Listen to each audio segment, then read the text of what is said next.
الحمدللہ، اللہ تعالیٰ کا لاکھ لاکھ شکر ہے کہ مالک الملک نے اپنی یاد کی توفیق اور موقع عطا فرمایا۔ لاکھوں اور کروڑوں درود حضرت محمد مصطفیٰ صلی اللہ علیہ وآلہ وسلم پر، جن کے طفیل مالک الملک نے یہ مہربانی عطا فرمائی۔ سامعین کرام، اللہ تعالیٰ نے قرآن پاک میں ارشاد فرمایا، اعوذ باللہ من الشیطان الرجیم، بسم اللہ الرحمن الرحیم۔ الم تری الی الذین بدلوا نعمت اللہ کفرا واحلوا قومہم دار البوار جہنم یصلونہا وبئس القرار وجعلوا للہ اندادا لیضلوا عن سبیلہ قل تمتعوا فإن مصیرکم الی النار قل لعبادی الذین آمنوا یقیموا الصلاۃ وینفقوا مما رزقناہم سرا وعلانیۃ من قبل ان یأتی یوم لا بیع فیہ ولا خلال اللہ الذی خلق السماوات والارض وانزل من السماء ماء فاخرج به من الثمرات رزقا لکم وسخر لکم الفلک لتجری فی البحر بأمرہ وسخر لکم الانہار وسخر لکم الشمس والقمر دائبین وسخر لکم اللیل والنہار وآتاکم من کل ما سألتموہ وإن تعدوا نعمت اللہ لا تحصوها ان الانسان لظلوم کفار وإذ قال ابراہیم رب اجعل ھذا بلدا آمنا واجنبنی وبنی ان نعبد الاصنام رب انہن اضللن کثیرا من الناس ومن تبعنی فإنہ منی ومن عصانی فإنک غفور رحیم ربنا انی اسکنت من ذریتی بواد غیر ذی زرع عند بیتک المحرم ربنا لیقیموا الصلاۃ فاجعل أفئدة من الناس تهوی الیہم وارزقہم من الثمرات لعلہم یشکرون ربنا انک تعلم ما نخفی وما نعلن وما یخفی علی اللہ من شیء فی الارض ولا فی السماء الحمدللہ الذی وہب لی علی الکبر اسماعیل و اسحاق ان ربی لسمیع الدعاء رب اجعلنی مقیم الصلاۃ ومن ذریتی ربنا وتقبل دعاء ربنا اغفر لی ولوالدی وللمؤمنین یوم یقوم الحساب۔ کیا آپ صلی اللہ علیہ وآلہ وسلم نے نہیں دیکھا ان لوگوں کو جنہوں نے بدل لیا اللہ تعالیٰ کی نعمتوں کو ناشکری سے اور اتارا اپنی قوم کو ہلاکت کے گھر میں یعنی جہنم میں، جس میں وہ جھونکے جائیں گے اور وہ بہت برا ٹھکانہ ہے، اور بنا لیے انہوں نے اللہ تعالیٰ کے مد مقابل شریک تاکہ بھٹکا دیں اس کی راہ سے۔ آپ صلی اللہ علیہ وآلہ وسلم کہہ دیں لطف اٹھا لو، پھر یقیناً تمہارا انجام آگ ہے۔ آپ صلی اللہ علیہ وآلہ وسلم کہہ دیں میرے بندوں کو جو ایمان لائے ہیں کہ وہ صحیح نماز ادا کیا کریں، اس رزق سے جو ہم نے ان کو دیا ہے خرچ کریں پوشیدہ طور پر اور علانیہ، قبل اس کے کہ آئے وہ دن جس میں نہ نجات ہوگی اور نہ کوئی دوستی کام آئے گی۔ اور اللہ تعالیٰ وہ ہے جس نے پیدا کیا آسمانوں کو اور زمین کو اور اتارا اوپر سے پانی، پھر پیدا کیے اس پانی سے پھل تمہارے کھانے کے لیے۔ اس نے مسخر کر دیا تمہارے لیے کشتی کو تاکہ وہ چلے سمندر میں اس کے حکم سے، اور تابع فرمان کر دیا تمہارے لیے دریاؤں کو، اور مسخر کر دیا تمہارے لیے آفتاب اور مہتاب کو جو برابر چل رہے ہیں، اور مسخر کر دیا تمہارے لیے رات اور دن کو، عطا کیا تم کو ہر چیز سے جس کا تم نے اس سے سوال کیا، اور اگر تم اللہ تعالیٰ کی نعمتیں گننا چاہو تو ہرگز شمار نہیں کر سکتے۔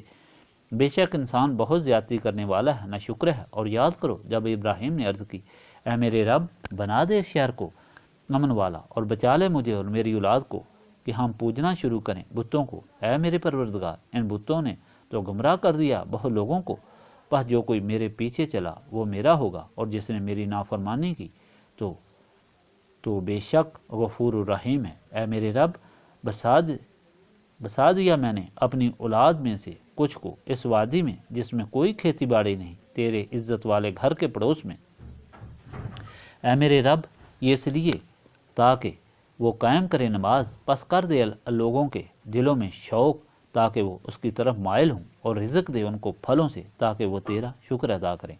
اے ہمارے رب، تو یقیناً جانتا ہے جو ہم چھپاتے ہیں اور جو ہم ظاہر کرتے ہیں، اور کوئی چیز مخفی نہیں اللہ تعالیٰ پر، نہ آسمانوں میں اور نہ زمین میں۔ سب تعریفیں اللہ تعالیٰ کے لیے ہیں جس نے عطا کیے مجھے بڑھاپے میں اسماعیل اور اسحاق، بے شک میرا رب بہت سننے والا ہے دعاؤں کا۔ اے میرے رب، بنا دے مجھے نماز قائم کرنے والا اور میری اولاد کو بھی۔ اے میرے رب، میری یہ دعا قبول فرما۔ اے میرے رب، بخش دے مجھے اور میرے ماں باپ کو اور سب مومنین کو جس دن حساب ہوگا۔ پہلے آپ نے اللہ تعالیٰ کے فرمان پاک میں سنا کہ اللہ تعالیٰ کی قدرت ذرے ذرے سے یہاں ہے۔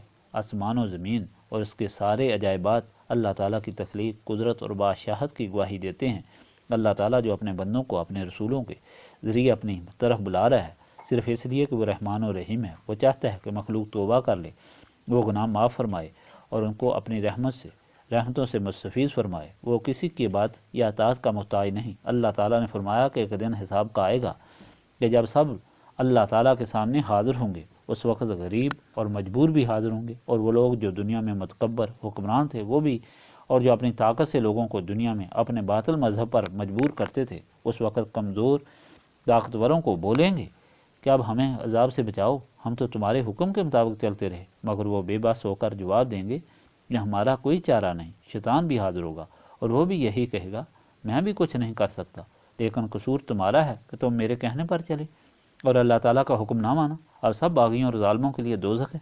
اس کے ساتھ ہی اللہ تعالیٰ نے فرمایا کہ جو لوگ دنیا میں اللہ تعالیٰ اور اس کے رسول صلی اللہ علیہ وآلہ وسلم کی غلامی اور محبت میں زندگیاں گزارتے رہے، ان کو جنت میں داخل کیا جائے گا۔ حدیث پاک میں ہے کہ اللہ تعالیٰ اور رسول پاک صلی اللہ علیہ وآلہ وسلم پر ایمان لانے والے جب محشر میں جمع ہوں گے، اللہ تعالیٰ کی ذات کے سامنے سر بسجود ہو جائیں گے، اور جب سجدے سے سر اٹھائیں گے تو قیامت کا حساب و کتاب ختم ہو چکا ہوگا، یعنی ان کے لیے آسانی ہوگی۔ اللہ تعالیٰ نے فرمایا کہ اللہ تعالیٰ کے رسول صلی اللہ علیہ وآلہ وسلم سے نسبت رکھنے والے لوگوں کو اللہ تعالیٰ کی یاد سے ہی نفع ہوگا، دنیا اور آخرت میں۔ یہ اللہ تعالیٰ کی یاد انہیں ہر لمحہ، ہر لحظہ دنیا ہو یا دنیا کے بعد، یعنی موت کے وقت، قبر میں، حشر کے میدان میں اور ہر مقام پر مستفید فرمائے گی۔ یہ یاد بہت مضبوط ہوگی، کوئی چیز اسے اللہ تعالیٰ کے بندے سے دور نہ رکھ سکے گی۔ مگر وہ لوگ جو دنیا میں اللہ تعالیٰ کو چھوڑ کر دنیا کی طرف متوجہ ہوئے، ان کے مار راکھ کے ڈھیر کی طرح ہوں گے جو ہوا سے بکھر جاتے ہیں، اور انہیں کوئی فائدہ حاصل نہ ہوگا۔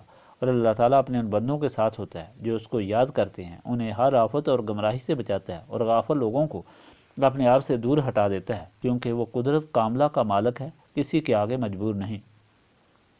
آج کا فرمان الہی بھی اللہ تعالیٰ کی قدرت کا بیان ہے۔ اللہ تعالیٰ نے مہربانی فرمائی، اسے پیدا فرمایا، اس کی ضروریات پوری کرنے کے لیے زمین و آسمان اور ساری کائنات بنائی، اور اپنے حکم سے انسان کی خدمت پر سب کو لگا دیا جو دن رات اس کی خدمت میں مصروف ہیں۔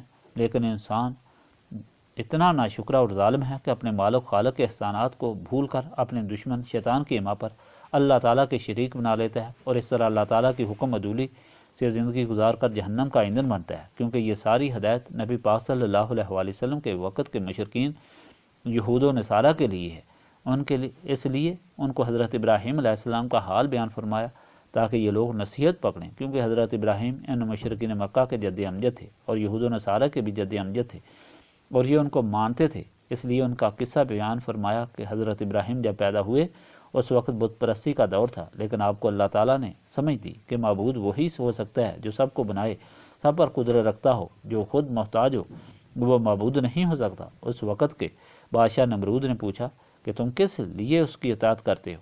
تو آپ نے فرمایا اطاعت کے قابل وہ ہے جو مارتا ہے اور زندہ کرتا ہے۔ نمرود نے 2 قیدی بلائے، ایک کو پھانسی کا حکم تھا اور دوسرا بری کر دیا گیا۔ نمرود نے پھانسی والے کو آزاد کر دیا اور بری ہونے والے کو قتل کر دیا، اور پھر کہا کہ دیکھو میں زندہ کرتا ہوں اور مارتا بھی ہوں۔ اس پر حضرت ابراہیم نے فرمایا میرا اللہ تعالیٰ تو سورج کو مشرق سے طلوع کرتا ہے اور مغرب میں غروب کرتا ہے، تم اگر اللہ تعالیٰ ہو تو سورج کو مغرب سے طلوع کرو اور مشرق میں غروب کرو۔ یہ سن کر وہ لاجواب ہو گیا اور آگ کو آگ میں جلانے کا حکم دیا، مگر اللہ تعالیٰ کے حکم سے آگ باغ بن گئی اور حضرت ابراہیم کو تخت پر بٹھا دیا گیا۔ اس پر بہت سے لوگ مسلمان ہوئے، مگر نمرود کا مقابلہ جاری رہا۔ آخر وہ پسو دماغ میں داخل ہونے کی وجہ سے تڑپ تڑپ کر مرا۔ اس کے سر پر جوتے مارے جاتے تو اسے آرام آتا تھا۔ اس کے بعد حضرت ابراہیم ہجرت کر کے شام چلے گئے اور وہاں سے کچھ عرصہ بعد مصر چلے گئے۔ مصر کا بادشاہ بہت عیش پرست تھا۔ جو خوبصورت عورت اس کی سلطنت میں داخل ہوتی اسے اس کے والدین سے خرید لیتا اور اس کے خامند کو قتل کرا دیتا۔ حضرت ابراہیم کی بیوی حضرت سائرہ سلام اللہ علیہا بہت خوبصورت تھی۔ آپ کو بادشاہ کے حالات معلوم کر کے بہت فکر ہوئی۔ حضرت سائرہ سلام اللہ علیہا کو فرمایا کہ تم سے پوچھے تو کہہ دینا ہم بہن بھائی ہیں، وہ تمہیں لے جائے گا، لیکن اللہ تعالیٰ اس کو طاقت نہیں دے گا کہ وہ تمہارے قریب آ سکے۔ چانچہ ایسے ہی ہوا۔ حضرت سائرہ سلام اللہ علیہا کو بادشاہ لے گیا۔ جب ان کی طرف ہاتھ بڑھایا تو وہ شل ہو گیا، پیچھے ہٹا تو درست ہو گیا۔ 3 بار اسی طرح کیا۔ پھر اس نے حضرت سائرہ سلام اللہ علیہا سے پوچھا۔ انہوں نے حقیقت بتا دی کہ وہ اللہ تعالیٰ کے نبی کی بیوی ہیں۔ چانچہ وہ بادشاہ بھی ایمان لے آیا اور اپنی لڑکی حضرت ہاجرہ سلام اللہ علیہا کو حضرت سائرہ سلام اللہ علیہا کی خدمت کے لیے ان کے حوالے کر دیا۔ حضرت ابراہیم مصر سے شام آ گئے۔ کافی عرصہ اولاد نہ ہوئی۔ آخر حضرت سائرہ سلام اللہ علیہا نے حضرت ابراہیم کو حضرت ہاجرہ سلام اللہ علیہا سے شادی کا مشورہ دیا۔ چانچہ شادی ہوئی۔ حضرت ابراہیم کے ہاں حضرت اسماعیل پیدا ہوئی۔ پھر حضرت سائرہ کو دکھ ہونا شروع ہوا۔ اس پر حضرت ابراہیم کو کہا کہ آپ حضرت ہاجرہ اور ان کے بیٹے کو دور جا کر پہاڑی پر چھوڑ دیں۔ حضرت ابراہیم یہ ظلم کرنے پر تیار نہ ہوئے، لیکن اللہ تعالیٰ نے حکم دیا کہ ایسا کرو، اسی میں حکمت الہی ہے۔ چانچہ حضرت ابراہیم حضرت ہاجرہ اور حضرت اسماعیل کو لے کر مکہ کی پہاڑیوں میں آئے اور موجودہ کعبہ شریف کی جگہ پر چھوڑ دیا۔ ایک مشک پانی اور کچھ کھجوریں چھوڑی اور واپس جانے لگے تو حضرت ہاجرہ پیچھے بھاگیں کہ اس بیابان میں آپ ہمیں کس کے سہارے چھوڑ کر جا رہے ہیں؟ آپ نے مڑ کر جواب نہ دیا۔ 3 بار انہوں نے پیچھے بھاگتے ہوئے اسی طرح سوال کیا۔ آخر حضرت ابراہیم نے آسمان کی طرف اشارہ کیا، لیکن اللہ تعالیٰ کے حوالے کر کے جا رہا ہوں۔ حضرت ہاجرہ کو اللہ تعالیٰ نے تسلی دی۔ آپ نے کہا اگر اللہ تعالیٰ کے حوالے کر کے جا رہے ہیں تو وہی ہمارا سہارا ہے، اور واپس آ کر بچے کے پاس بیٹھ گئیں۔ حضرت ابراہیم تھوڑی دیر پہاڑی کی اوٹ میں کھڑے ہو گئے تو اس وقت یہ دعا کی، اے اللہ تعالیٰ، تیرے سہارے پر میں بیوی بچے کو چھوڑ کر جا رہا ہوں۔ تو ہی ان کا رازق ہے اور تو ہی ان کو بت پرستی سے اور ہر قسم کی مصیبت سے بچانے والا ہے۔ ادھر جب پانی ختم ہو گیا، حضرت اسماعیل اور والدہ پیاس سے تڑپنے لگے۔ حضرت اسماعیل رونے لگے۔ حضرت ہاجرہ ان کو وہاں چھوڑ کر نزدیک 2 پہاڑیوں صفا اور مروہ کے درمیان پانی تلاش کرنے لگیں۔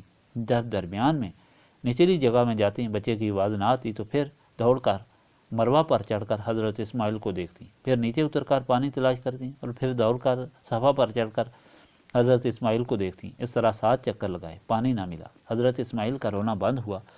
آپ بھاگ کر حضرت اسماعیل کے پاس پہنچی اور دیکھا کہ آپ کی ایڑیوں کے نیچے سے پانی نکل رہا ہے۔ آپ نے پانی کو روکنا چاہا اور کہا زمزم، یعنی رک جا رک جا، اور آگے باندھنا شروع کیا۔ اس وقت سے اس پانی کا نام زمزم پڑ گیا، جو ساری دنیا کے لیے شفا ہے، اس ساری دنیا کے پینے کے باوجود کم نہیں ہوتا۔ حضرت ابراہیم جب واپس گھر پہنچے، کچھ عرصہ بعد آپ کے بیٹے حضرت اسحاق حضرت سائرہ سلام اللہ علیہا سے پیدا ہوئے۔ پھر آپ کو حکم ہوا کہ آپ جا کر حضرت اسماعیل کی خبر لیں، وہاں جا کر اللہ تعالیٰ کا گھر بنائیں جو ساری دنیا کے لیے مرکز ثواب ہوگا۔ چانچہ آپ واپس تشریف لائے، حضرت اسماعیل کے ساتھ مل کر حضرت جبرائیل کی نشاندہی پر موجودہ کعبہ شریف بنایا اور پھر یہ دعا کی، اے اللہ تعالیٰ، میں اس وادی غیر ذی زرع میں اپنی اولاد کو آباد کر رہا ہوں، تو اپنے فضل و کرم سے اس کو رزق کی شہادت سے نواز اور ان کو بت پرستی سے بچا کر اپنی عبادت میں مشغول رکھنا۔ ان میں ایک ایسا رسول بھیجنا جو ان کو تیری کتاب اور قوانین و ہدایت پڑھائے اور سمجھائے، ان کے باطنوں کو پاک کر کے اور تیرے ساتھ ملائے۔ چانچہ نبی پاک صلی اللہ علیہ وآلہ وسلم حضرت اسماعیل کی اولاد سے اللہ تعالیٰ کی ساری مخلوق کی ہدایت کے لیے پیدا ہوئے، اور اللہ تعالیٰ نے اپنی کتاب قرآن پاک کے ذریعے ان مشرکین یہود اور نصارہ کو حضرت ابراہیم کا قصہ سنا کر کہا کہ تم اپنے دادا حضرت ابراہیم کو مانتے ہو مگر ان کے حکم کے خلاف چل رہے ہو۔ انہوں نے بتوں سے بچنے کی تلقین کی اور ساری عمر ان کے خلاف جہاد کیا، مگر تم نے اللہ تعالیٰ کے اس گھر میں بت لا کر رکھ دیے اور ان کی پوجا کرتے ہو۔ یہ رسول صلی اللہ علیہ وآلہ وسلم تم پر اللہ تعالیٰ کا احسان ہے اور تمہارے دادا حضرت ابراہیم کی دعا سے تم کو ملے ہیں۔ یہ دونوں جہانوں میں تمہاری سرخروئی کا ذریعہ ہے۔ ان سے نسبت قائم کرو تاکہ ان کی مکمل اطاعت کر سکو اور اللہ تعالیٰ کے فرامین کو سمجھ کر اللہ تعالیٰ کی بات کر سکو۔ گویا ساری ہدایت ہی نسبت رسولی صلی اللہ علیہ وآلہ وسلم کے لیے ہے، جس کو حاصل کرنے کے لیے ہم یہاں جمع ہوتے ہیں کہ اللہ تعالیٰ کی یاد کر کے اپنے سینوں کو صاف کر کے نسبت رسولی صلی اللہ علیہ وآلہ وسلم کے لیے التجا کریں۔ اللہم صلی علی سیدنا محمد وعلی آلہ وصحبہ صلاۃ تکون لنا امان من کل خوف لا الہ الا انت سبحانک انی کنت من الظالمین ربنا لا تزغ قلوبنا بعد إذ هديتنا وهب لنا من لدنك رحمة إنك أنت الوهاب ربنا آتنا في الدنيا حسنة وفي الآخرة حسنة وقنا عذاب النار ربنا لا تزغ قلوبنا بعد إذ هديتنا وهب لنا من لدنك رحمة إنك أنت الوهاب أنت ولي في الدنيا والآخرة توفني مسلما وألحقني بالصالحين اللهم إنك عفو تحب العفو فاعف عني يا غفور يا غفور يا غفور ربنا تقبل منا انك انت السميع العليم وتب علينا انك انت التواب الرحيم سبحانك ربك رب العزة عما يصفون وسلام على المرسلين والحمد لله رب العالمين